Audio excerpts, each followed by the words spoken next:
What's going on, everybody? My name is MT, and this video is going to suck because I'm a little bit sick. Not sure what's wrong with me, to be honest. I've been getting really dizzy lately. Like, some doctors say I have vertigo, but I think I just really messed up my eyes working on my last Easter egg video. Like, I can easily say that I put in a little bit over 100 hours of just straight screen time working on that video alone with both research and editing and all that stuff, so it makes sense that my brain has broken and my eyeballs have disintegrated, but you know, totally worth it, right? I mean, I was planning on going on like a small video making hiatus until I got better, but here's another Easter egg video that you all didn't want, because whatever! I'll take care of myself when I'm dead. But yeah, I've got two separate Easter egg theories / guesses this time around. And I hope you like purple colored people, because they both have to do with purple colored people. Hooray! And if you don't like purple colored people, well then, might I interest you in a copy of The Color of Friendship, now on Disney VHS and DVD, you racist son of a bitch? But anyways, let's go back here for a minute to the scene where Peter Quill trips out and sees his dead mom in outer space before she quickly turns into the girl that he likes. Wow. Sigmund Freud would have a field day with that one. But anyways, you're all gonna think I'm crazy, but the one thing that has been bothering me about this scene for weeks now is this line right here, coming from what appears to be the sun. And so, the other day I was like, alright, what is this line? Like, there's no reason for this line to be here. Like, what is that? Like, it kind of looks like a trail of some sort, but a trail from what? A spaceship? Pfft, no way. That'd be stupid. No one in the Marvel Universe who's in their right mind would willingly fly their spaceship into the sun. Oh my god. Oh my god. Galan? Is that you, bro? Wait. If this is a throwback to Galan, then that would mean, whoa! That would mean this sun is the cosmic egg. Alright, okay, hold on, let me backtrack a little bit because I'm sure 85% of you guys have no idea what I'm rambling about. But please keep in mind that the room is literally spinning for me right now, so my explanations probably won't be as thorough as they usually are in my other videos, so just please bear with me, I'm really sorry. And also, if one side of my face starts to droop like this, please call 911 because I would be having the stroke that WebMD told me I was going to have, because I'm dying every day, slowly. Okay, so, much like in our universe, the beginning of every universe in the Marvel Universe starts off with a big bang exploding from a bunch of condensed matter that sprinkled a bunch of galaxies, planets, people, places, and things all over the place. Like a bunch of noun-ass nouns everywhere. It was great! Extremely violent, but great! Like a good John Wick movie. And this explosion caused matter to spread and expand for billions upon billions of years, creating a super huge universe filled with stuff until that expansion stopped and the edges of the universe were formed and the universe got as big as it was ever going to be. Like, it was not going to grow anymore. Then, after this expansion stopped, something not so great started happening. Like, you know when you launch a small child in one of those lake water blob thingies, like when you jump on it and the child just goes flying? Well, much like those launched water blob children who finally arrive at their destination, all the matter in the universe was like, wow, that was awesome! Hell yeah, I'm gonna do that shit again, let's do it again! And so, over the course of more billions of years, the edges of the universe began to contract back together to form the cosmic water blob that will be the new epicenter of the next Big Bang. And that universal contraction is known as the Big Crunch. And yes, I know that sounds like the name of a candy bar, but it's actually just a sign of the apocalypse, so same thing. And so, all of that compacted universal matter crunches together and forms something called a cosmic egg. An egg that will eventually become so condensed that a new Big Bang will happen and make a completely new universe with all new types of nouns and stuff. Hooray! Isn't nature just so beautiful and amazing? No, it's not. It's actually pretty horrible, especially if you live on the planet Taa, like that Galan guy I was talking about earlier. Because you see, Taa is actually the last planet in the universe with people on it that are not dead during the final days of the Big Crunch due to their close proximity to the terminal point of the universe that is the universal cosmic egg. Because when the Big Bang happened, a shit ton of cosmic radiation from that universe's cosmic egg blasted everything outwards and spread the universe out. But when the Big Crunch started happening, all of that cosmic radiation started coming back. And so, everybody in the universe died from cancerous radiation poisoning, and the people of Taa were the last victims on the Crunch's menu. knew, and they were starting to die off too. And so Galan, the biggest nerd on the planet, was like, well, Galan, you can't nerd your way out of this one.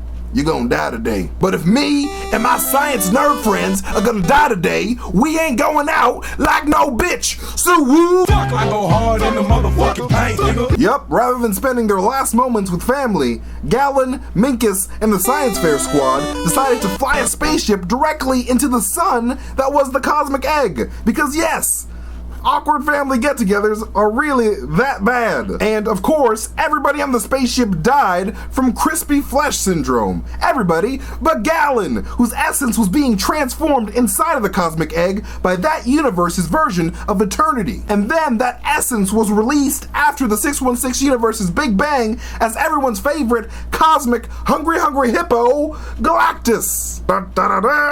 So yeah, when James Gunn said that we all missed the big Easter egg, I think that he was referring to Galan and the humongous cosmic egg. And when James Gunn said that somebody came close to finding the Easter egg, I would like to think that he was talking about me, because this isn't the first Easter egg video I've made about a cosmic egg, but that's only because my social life is extremely sad. And if Peter is actually dreaming of this cosmic egg in the background, then this blue nebula type thing behind Peter's mom could be the Big Crunch, or the Crunch. It's the kind of synonymous. And yes, I'm well aware that Marvel Studios does not own the rights to Galactus. Like, you don't have to tell me. I'm not an idiot. I know this. Well, okay, I am an idiot, but you still don't have to tell me. I know this. But just because it probably wasn't Galan who made this trail, it does not mean that this event did not happen in the MCU. It probably just means that Galan was most likely substituted with someone else. Or someone else's.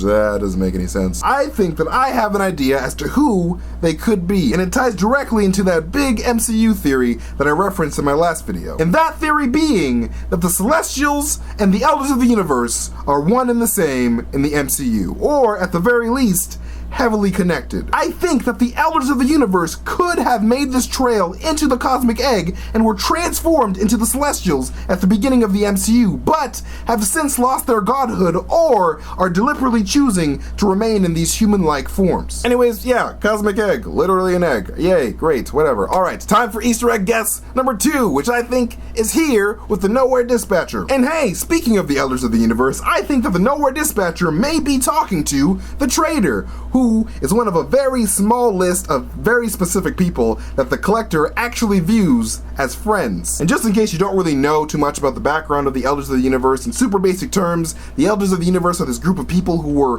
born around the early days of the universe when the cosmic radiation from the Big Bang was still fresh. But because of their hardcore obsessions with their own particular hobby, the cosmic radiation from the Big Bang allowed them to live for an insanely long time, like billions upon billions of years, so long as they remained passionate about their various hobbies. Like the Collector collects stuff, the Gardener gardens stuff, the Obliterator obliterates stuff and people, and the Traitor trades stuff, etc., etc. Whatever. The point is, the Traitor is a known associate of the Collector. But the Traitor is a unique individual because his profession has allowed him to be pretty much the only person in the Marvel Universe that is in possession of a unique item known as a body case. And a body case is essentially a piece of clothing that allows the Traitor to bond items or even people to his biological aura, which means that if the Traitor ever were to steal your PS2 and bond it to his body case, the only way that you are ever going to play Ratchet & Clank Up Your Arsenal on your PS2 for free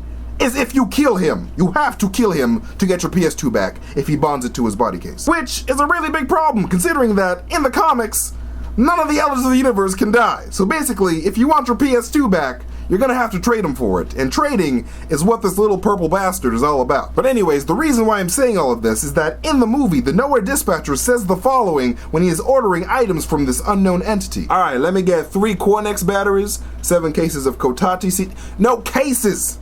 Last time you sent me, and then he's cut off by Drax, who threatened to cut him off for real, with knives. But anyways, I'm thinking that last time, the Traitor may have misheard the Dispatcher, and instead of regular cases of Kotati seeds, the Traitor accidentally sent him several body cases of Kotati seeds, which I imagine would be fairly frustrating. Very frustrating. Or maybe just body cases, I don't know. But yeah, I think that it's the Traitor. Cosmic Egg Traitor. That's it. That's all I got. That's the whole video. But anyways, like always, if you guys could tweet this video at James Gunn on Twitter, that would be so amazing. And a huge, amazing shout out to all of you who tweeted James Gunn and didn't tag me in the tweet in my last video. That was so spectacularly amazing. And you guys are unreal, absolutely unreal, and I don't deserve you. And your support means everything to me. So if you guys could do that for me another time, that would be awesome. And again, like last time, please do not tag me in the actual tweet that you sent to James. If you could just like send him the tweet with the video and then send me a tweet after you tweet him telling me that you tweeted him so I can thank you, because I do not deserve such kindness. Anyway, if you guys could do that, that'd be awesome. Thank you so much. I love you guys. I love you guys!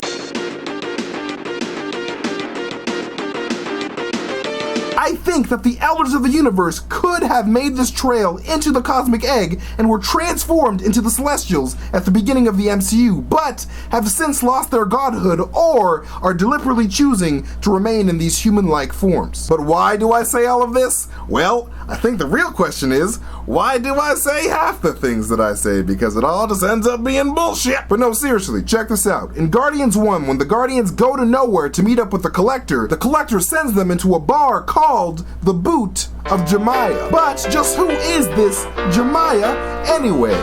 Well, Jemiah was a space god, and he liked to analyze. But yeah, man, every Celestial has a specific function that they like to do, and Jemiah was the analyzer of the group, who analyzed the living specimens from various planets. But Jemiah was just the analyzer, like he pretty much just sits in his laboratory and waits for specimens to appear on his desk. A desk that I imagine he did not get from IKEA, because it would be quite large. It would be very large. Someone has to go out and get him those specimens. Someone has to be the boots on the ground for Jemiah, and that person is none other than Gammenon the Gammenon the Gatherer. Oops, silly me. What a completely honest and unintentional mistake. Gammenon the Gatherer's job is to go to planets and gather a godlike handful of different species and things for Jemiah to analyze in his lab. And gathering different species and things is pretty much what the Collector is doing right now. All the time! But though Gammenon did work particularly closely with Jemiah, he was also pretty tight with another Celestial called Ziran the Tester, who also got some of Gammenon's sweet planetary specimens for testing. Gammenon also gave specimens to a Celestial named Oneg the Prober, who, you know, should probably be in jail, quite honestly. That's not... I wouldn't say I'm a fan of probing. And now the reason why I'm bringing up Ziran the Tester in the first place is because I think that he could be the Grandmaster from Thor Ragnarok. Now, I clearly have not seen Thor Ragnarok, no one has at this point, but judging by what we have seen so far from that movie, I'm fairly confident that there has to be some sort of connection between Ziran and the Grandmaster. Because A, there is a very good amount of celestial imagery in that first trailer alone. B, the blue and pink color schemes of both the stadium and the Grandmaster's outfit match those of Ziran the Tester. Like, it's pretty much everywhere in the trailer. And C, the director literally posted a picture of himself wearing what appears to be a Ziran the Tester mask. Again, I have not seen this movie, but given that the Grandmaster, who is obsessed about celestial culture and is all about testing people, I would not be surprised if he actually ended up being Ziran. Alright, so that's Gammenon the Collector and Ziran the Grandmaster. Let's talk about the third Elder of the Universe in the MCU, Ego, the Living Planet. Spoilers for Guardians of the Galaxy Volume 2, by the way. Alright, so, in Guardians 2, we learn that Peter's dad, Ego, the Living Planet, is a Celestial, which is something I totally called, by the way, thank you very much. And that's all pretty interesting, but what really interests me is what all this means in conjunction with Ego's aesthetic. Because when we first got our first glimpse into Ego's outfit months before the movie came out, I was like, oh, that's the gardener. And then when we saw Kurt Russell as Ego in the Guardians of the Galaxy Volume 2 trailer, I was like, oh, that's the gardener. And then when we saw Ego actually trying to garden the universe to death in the movie, I was like, oh shit, that's the gardener. Like the Collector and the Grandmaster, the gardener is one of the Elders of the Universe in the Marvel Comics. But do you know who was also part of that club? Ego, the Living Planet. It would appear that Marvel Studios made these two characters metaphorically touch butts and combined them into this one singular Elder of the Universe character, which would make complete sense for them to do so, considering that both of these characters have their roots in Earth-controlling power. See what I did there? And so, if Ego and the Gardener are this one amalgam of an Elder of the Universe character, and the Elders are Celestials, which Celestial is Ego? Now, I don't know this for sure, considering that I've only seen Guardians of the Galaxy Volume 2 two times back in May, but judging from my second viewing, I'm thinking that Ego the Living Planet is actually Tiamut the Communicator, who is a Celestial who is more commonly known as the Dreaming Celestial. And you guys are probably going to think that I am out of my mind because no one in their right mind could have caught this Guardians of the Galaxy Volume 2 Easter egg in theaters. But if you rewatch Guardians 2 and keep your eyes on the doorways of Ego's castle mansion home, you will notice that they are modeled after the outline of the face of the Dreaming Celestial. Again, I have only seen the movie twice, months ago, and I don't have those images on hand because Guardians of the Galaxy 2 is not on DVD yet, but I vividly remember thoroughly freaking out in my seat when I noticed this because I was doing a shit ton of heavy celestial research at that time for another Easter egg theory. So that image of the Dreaming Celestial was fresh in my mind. And not only that, again, if I'm remembering correctly, the castle itself has a color scheme similar to the blue and gold color scheme of the Dreaming Celestial as well. And given the fact that the Dreaming Celestial is a Celestial that was shoved inside of a planet after being betrayed by his Celestial buddies, this wouldn't exactly be the world's worst parallel in my opinion. And I think that the MCU Celestials being former human scientists makes sense because one, the spacesuits that Galan and the Science Fair Squad used look a little tiny bit like the outer shells of the Celestials, so it would be really easy for the MCU to make that adaptation if they wanted to. And I think that's where they're probably headed, but that's just a complete guess. Two, the Celestials themselves behave much like scientists would, but on a much more douchebaggery cosmic scale, because they collect samples from various planets and species, experiment on them, and destroy them if their experiments don't yield expected results. They're scientists, just scientists who do what they want and don't have to say F the police because there is no police.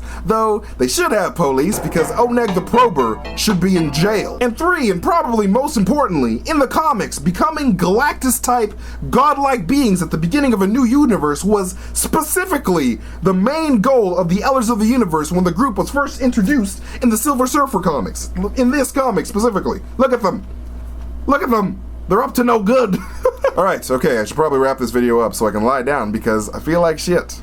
No, I feel like shit while it's being flushed down the toilet bowl because everything is spinning right now. Everything's spinning. Why is it happening? Oh, I'm dying. Anyways, thank you guys so much for watching this video. And if you haven't subscribed yet, do it or just leave a thumbs up or share this video. That also makes me happy on the inside. And after you do that thing, hit that ding so you can get upload notifications whenever I upload a video. My name is MT, and this was another Easter egg video. I need to lie down. The room is spinning. I'm dizzy. Wow. Shit. Alright. Bye. Oh, God.